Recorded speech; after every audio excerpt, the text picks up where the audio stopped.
Hello, everyone, and welcome back to Fandomology, where fandoms collide. I am Master Paul, and welcome to our open panel spoiler review. I know the review I did earlier was spoilers, but we're really going to get into the nitty gritty of this one. So we're going to talk tonight about Dune Part 2. So here in just a moment, once I'm done spreading the link to the stream and plugging it everywhere, I'm going to put the link to join the stream in the chat, in the pinned comment. If you have seen the movie, I would like you guys to come along and talk about this with me because, wow, this movie, I said it in my out of theater review that I did yesterday.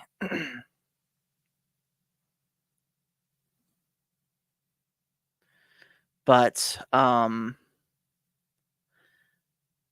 this movie is is the best unhappy ending I have ever seen. And yeah, I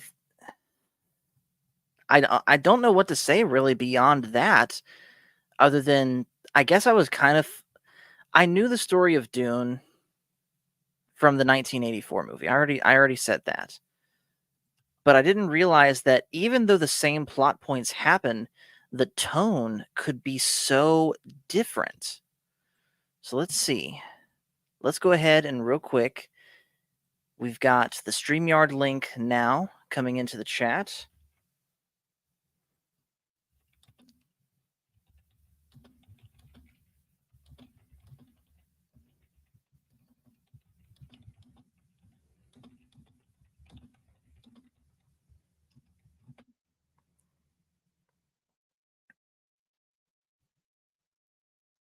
All right, so here is the StreamYard link. And if you guys have seen the movie, like I said, and you'd like to come along and talk about this with me, I would greatly appreciate that. That is now pinned at the top of the chat. So, this movie picks up right where Dune Part 1 left off. So, before we even get into that, let's just sort of reestablish through the first part of the story how we got here. So the movie centers around, of course, Paul Atreides of House Atreides, and he is the son of Duke Leto Atreides and Jessica of the Bene Gesserits. And Paul is important because he was only supposed to because Jessica was only supposed to bear daughters for the Duke, but instead she decided to honor Duke Leto's wishes and give him a son. And the Bene Gesserit, which we're going to talk a lot about them tonight, but the Bene Gesserits think that he is the chosen one, basically, the Kwisatz Haderach. And while all of this is going on, the Emperor devises a plot with House Harkonnen, or Harkonnen. I'm going to say Harkonnen. The Emperor devises a plot with House Harkonnen to wipe out the Atreides family because the Emperor saw Duke Leto as a threat because he was becoming very popular amongst the other houses. And so, what does he do? He decides to give the planet Arrakis, which is the planet Dune, to House Atreides for them to mine spice as sort of their responsibility, taking it from the Harkonnens, only for House Harkonnen to ultimately surprise attack the family, which is what happens. Duke Leto ends up dying, attempting to kill Baron Harkonnen, but he doesn't accomplish that. And Paul and Jessica end up going into the desert and meeting up with the Fremen people led by Stilgar. And this is where Paul meets the girl he had been dreaming about, Chani, and he gets into a knife fight with another Fremen dude named Jameis, who he ends up killing. And I know that there's a bunch of different stuff I left out there, but like I said, that's all in Dune Part 1. So now we're talking about Dune Part 2. And I'm going to go ahead and say this now. There's going to be a lot of comparisons. I have not read the book, although I have started the audiobook, which is so far really good. So there's going to be a lot of comparisons between this movie and Dune 1984, which was my first exposure to the Dune story. So we start with Paul and his mother Jessica with Stilgar, Chani, and the Fremen trying to evade a Harkonnen patrol, and they're trying to get back to their home base, their siege, as they call it, because they've got to try and harvest the water that Jameis has in his body so that it doesn't go to waste, because obviously it's a desert. Water's special. So we see the different ways that they take out the Harkonnen patrol, including how they will go out of their, once they've killed them, they will go out of their way to collect their water and then ultimately give their bodies to the worms. And so they make it back. And of course, this whole time, Jessica is expecting a baby girl, which Paul learns about in the first movie. And they make it to Stilgar's home, which I'm not even going to try and pronounce because, admittedly, Javier Bardem, who plays Stilgar, he does it with kind of a thick accent, and it was kind of hard to understand. So we're just going to say Stilgar's home. And so they get there, and of course, many different people. There's kind of a mixed reaction between the different people in Stilgar's house. There are some that believe that Paul is indeed their savior, the Lisan al-Gaib, they call it, the voice of the outer world. And then there's others, like Chani, that don't believe that. So there's a very defined line and a divide here between those that believe the, whatever word you want to use to best describe this, the religion or the superstition, whichever word you want to use, and those that don't. Stilgar, of course, they make mention of this, that he is from the south of Arrakis, where the fundamentalists are, whereas Chani and those of her generation don't believe any of that. So at some point, Jessica gets approached by Stilgar saying that our Reverend Mother is dying. We'd like you to take her place. So she eventually agrees, and in order to take her place, she has to drink the water of life. So what is the water of life? The water of life is this blue liquid that is harvested. It's basically the bile of a, I don't know why I blanked on this word. It's the bile of a baby sandworm. And so what they do is they either breed or catch this baby sandworm. They will bring it to a pool of water that they've collected, and they will put the baby water in the sandworm. And water, they cannot and water sandworms cannot survive in. And so they put the water in the worm and then harvest the bile from its innards. And it's poisonous, very poisonous. But a Bene Gesserit has the ability to transmute that poison and therefore be rendered unaffected by it. And so Jessica does this, and then by the time that she does and the whole thing happens, not only has it like further unlocked her mind, but it's also unlocked Alia's mind, Paul's unborn sister. And this really okay, so here's the first comparison. Dune 1984. They show Jessica in 84 drinking the water of life, and they just talk about what happens. But here they show it.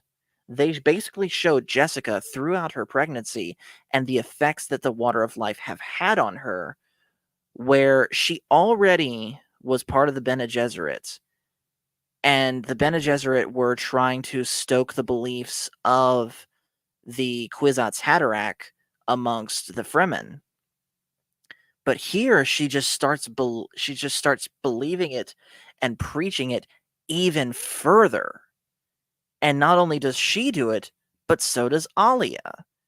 And to the point that Alia at times will speak both to Jessica and through Jessica.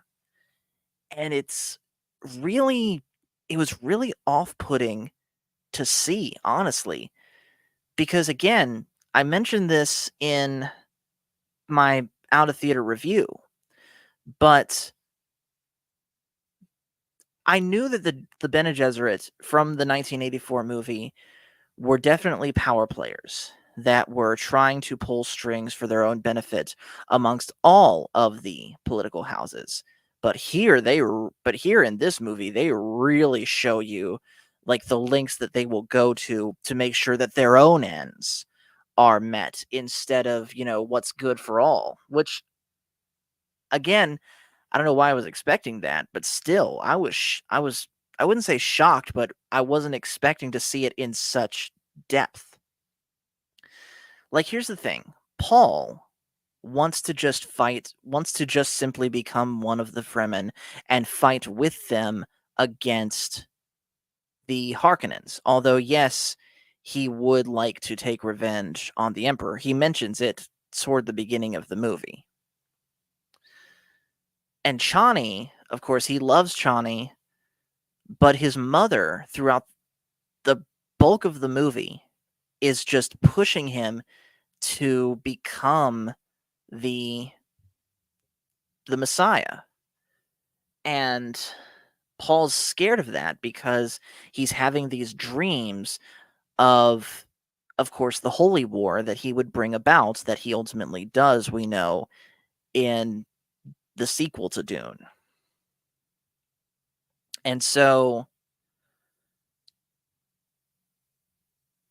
Paul is very conflicted. He wants to be with Chani, but he also, I guess, gets the sense that that's what his destiny is.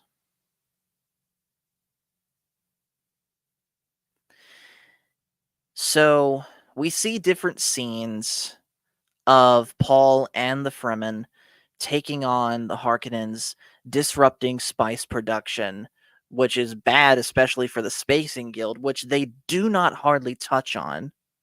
And I'm going to go ahead and bring this one up too. You know how Thufir Hawat in the first Dune movie, you really don't see what happens to him, although he is there? Thufir is not in this movie at all. When in 1984 he is there, he does become one of the Harkonnens, although it's implied that he did so against his will, which I know that's not accurate to the book. But they really downplay the Mentats in these two new movies, and they're not even mentioned at all in Dune Part 2.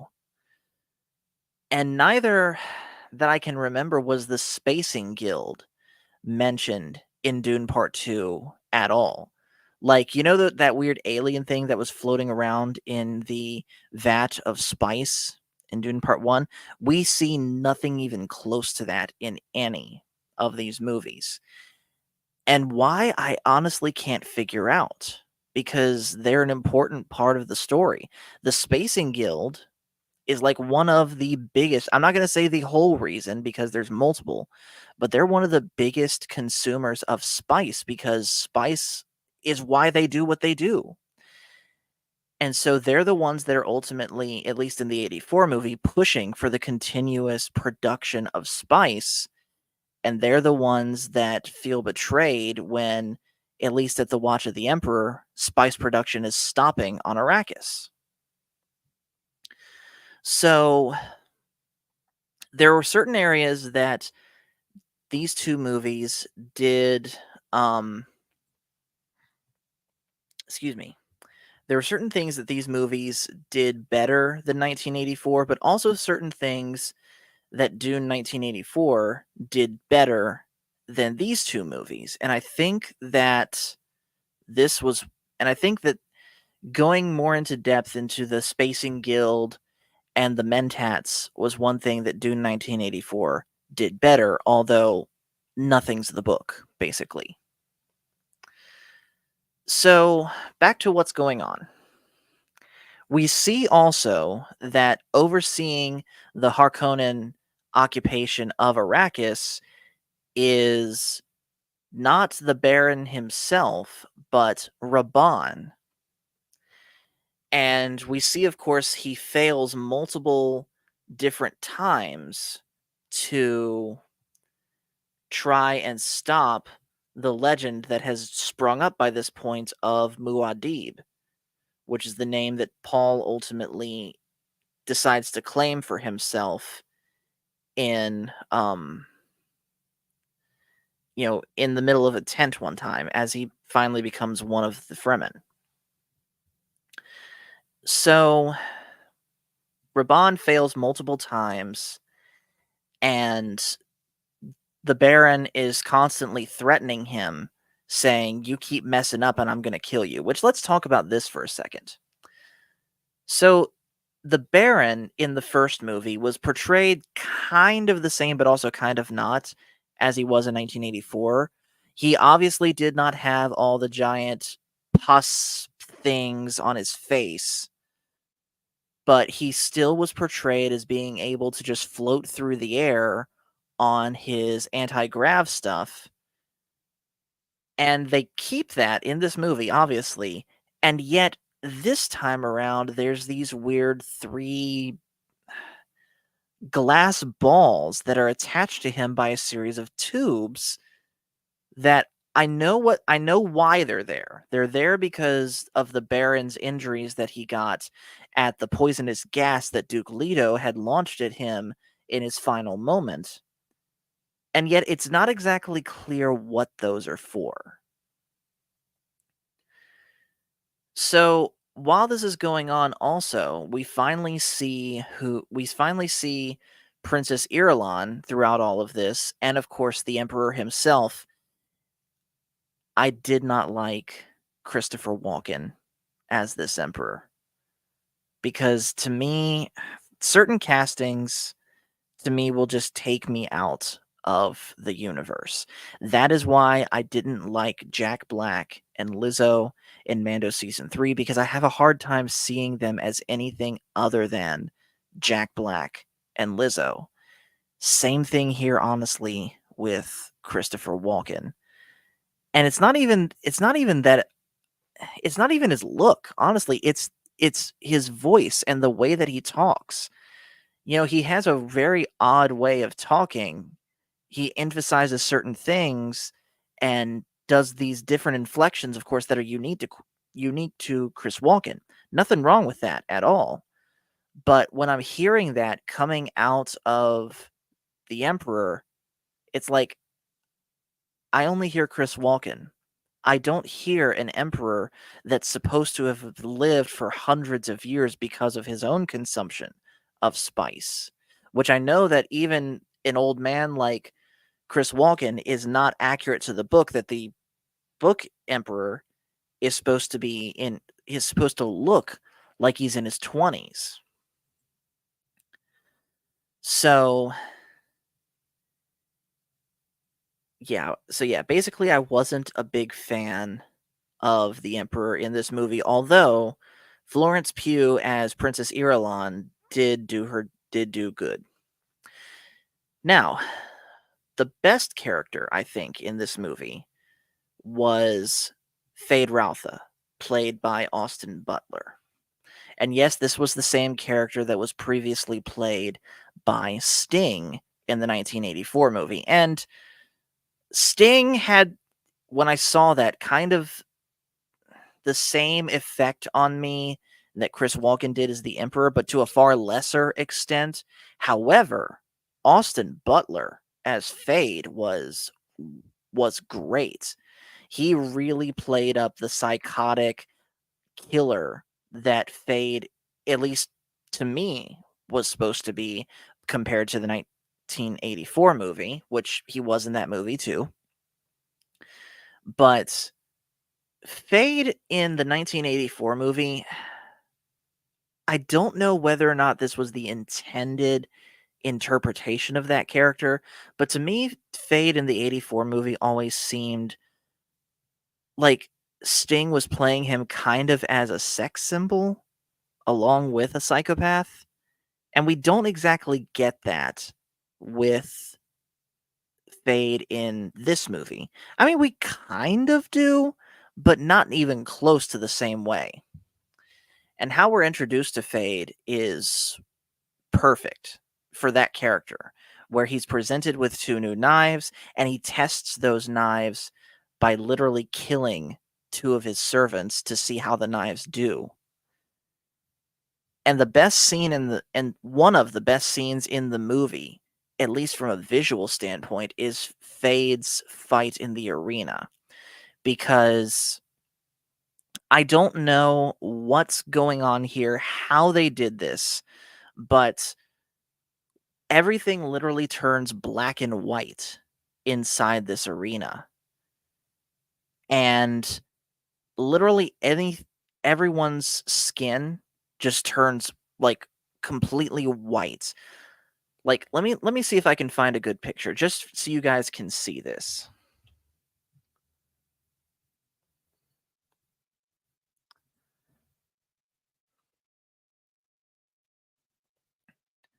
Okay, so this should do it. Well, not like that, but still. Let me pull this picture up here. So look at this picture here. That's him inside the arena, and of course here's him outside the arena. What's going on here? Like how is this happening in the universe? Is it the lighting? Is it something about the arena itself?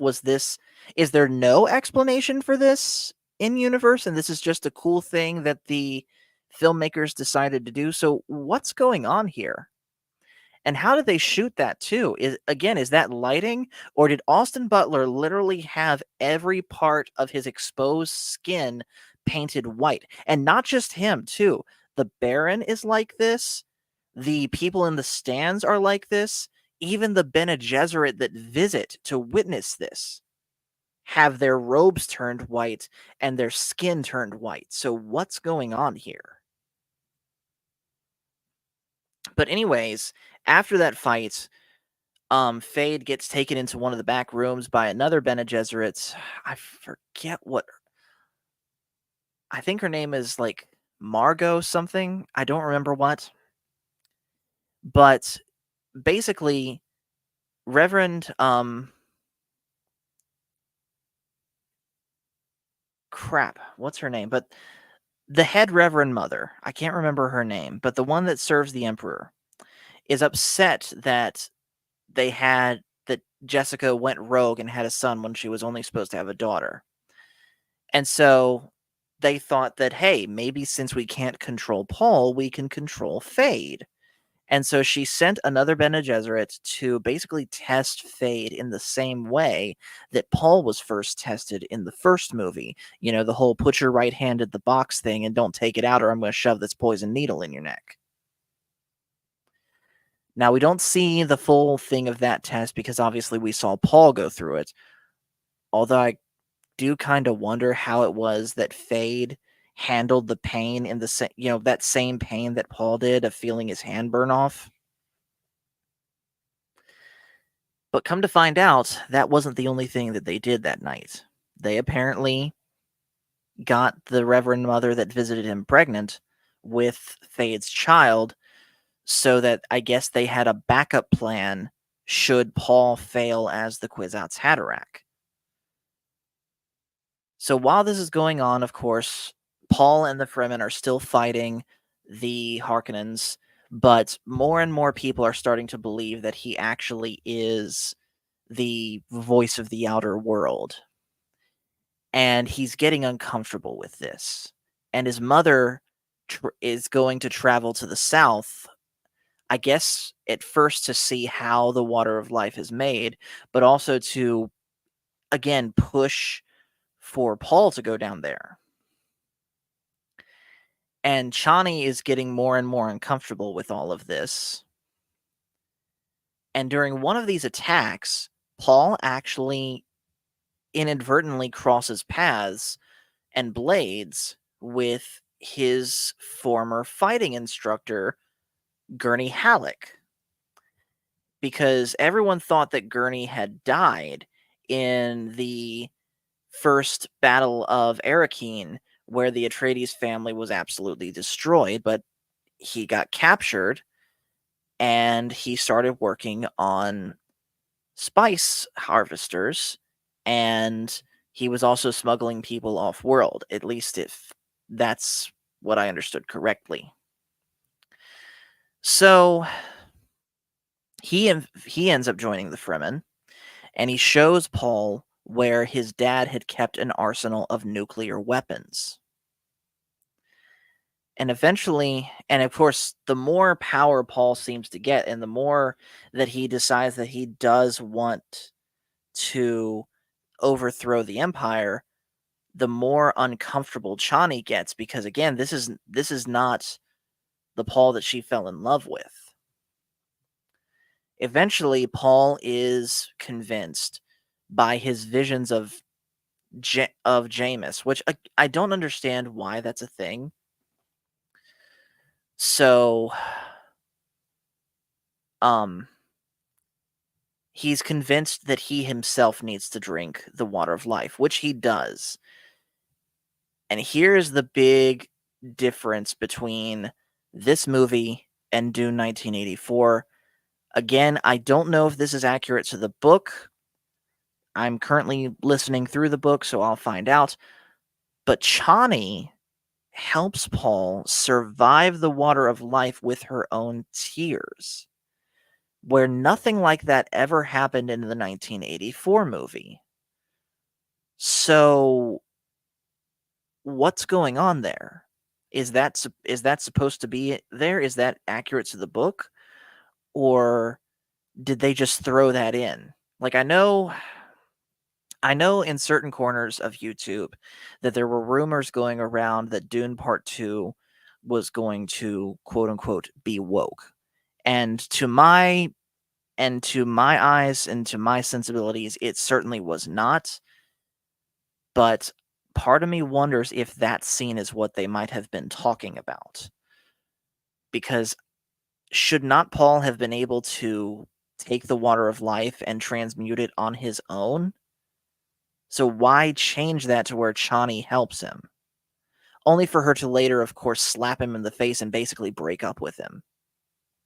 I mean, she still fights with him, but the love is just not there anymore. She feels betrayed and refuses to bow down to him as the, I guess you could say, God that the rest of the Fremen think he is.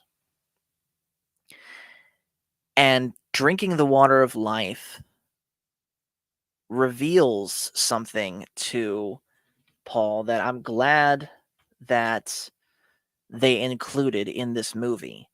They included that Baron Harkonnen is Jessica's father, therefore Paul and Alia's grandfather.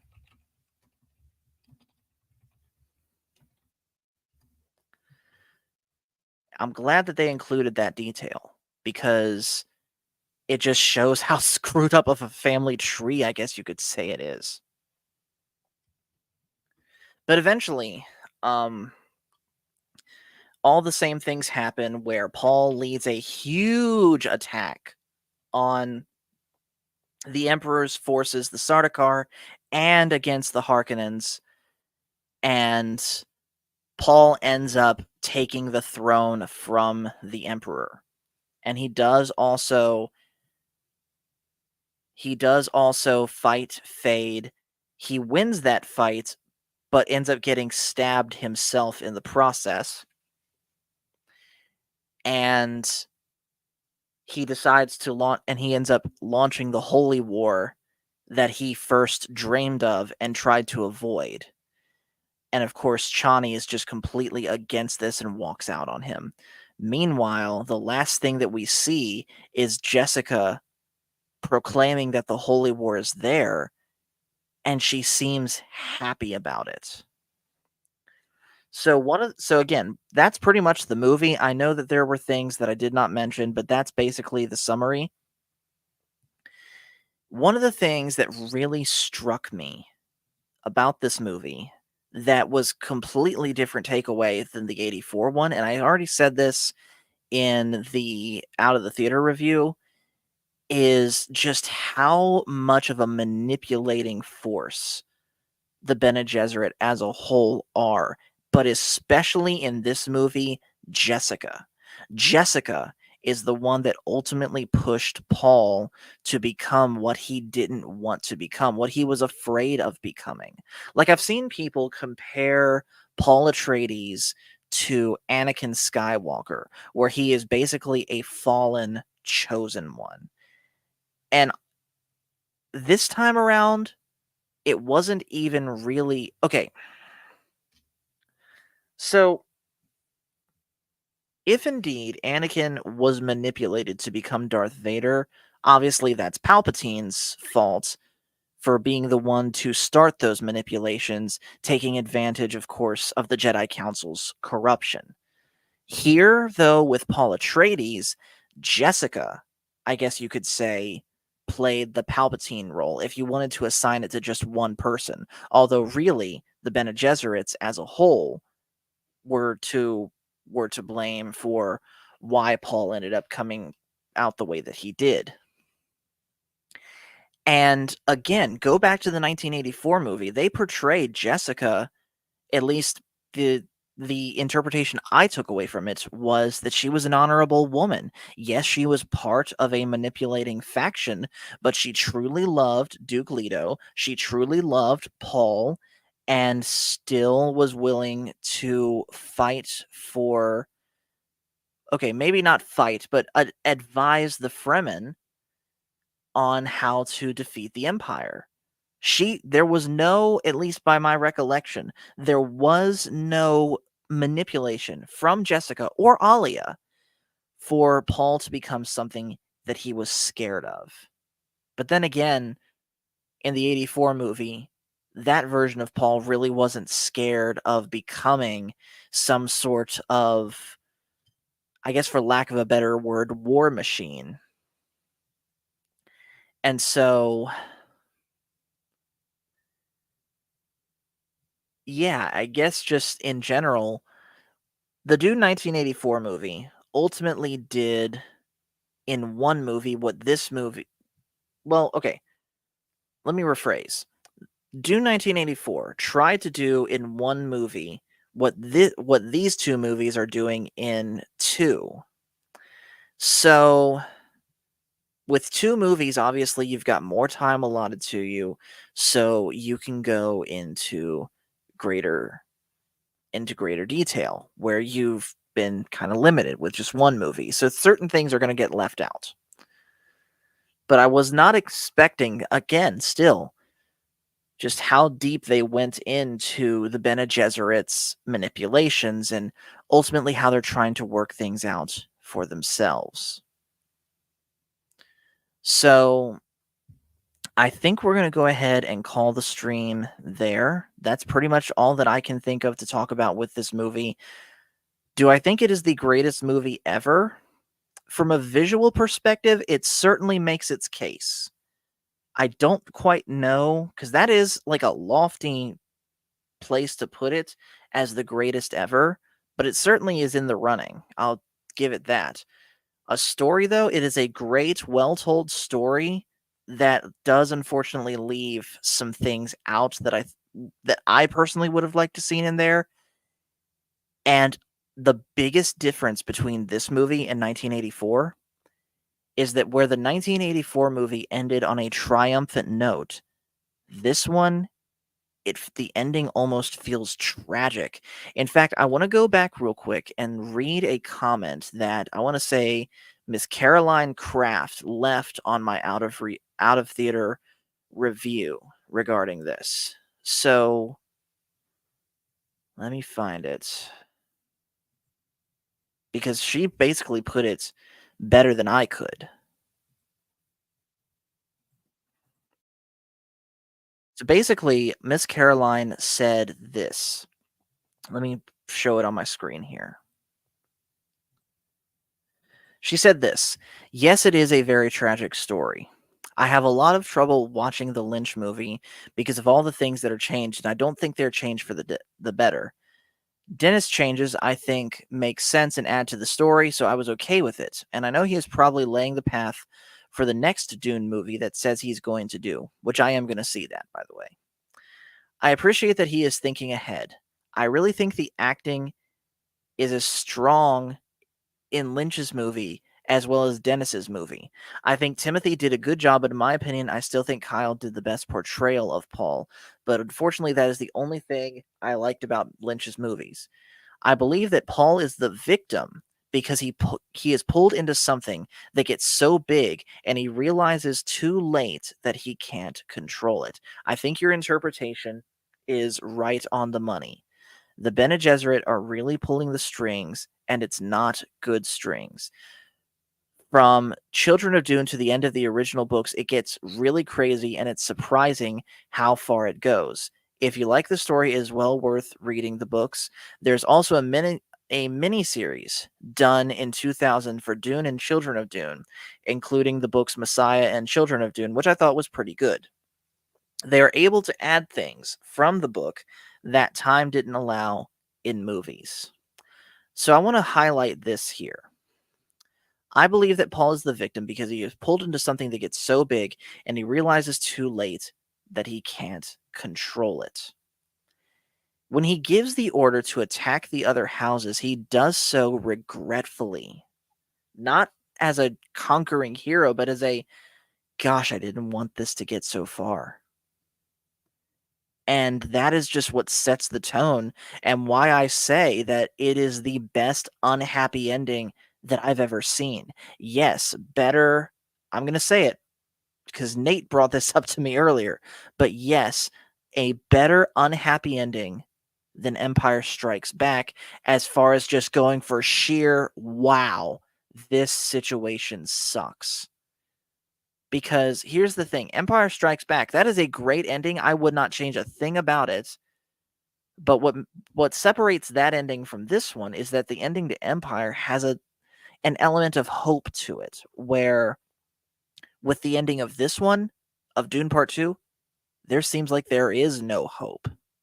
And truthfully, I would expect now that the Baron Harkonnen is dead, now that the Beast Raban is dead, now that Fade is dead, now that the Emperor is no longer in command, I wouldn't be surprised if we see a new hero with Paul as the villain, certainly his mother. But then again, I don't know if that's accurate to the books. Haven't read that far, so I could be entirely off base with that. But anyways, we're going to go ahead and shut this down for now. So thank you guys for watching. Make sure to hit like and subscribe if you haven't already. And we will talk to you guys later. And the Force is family.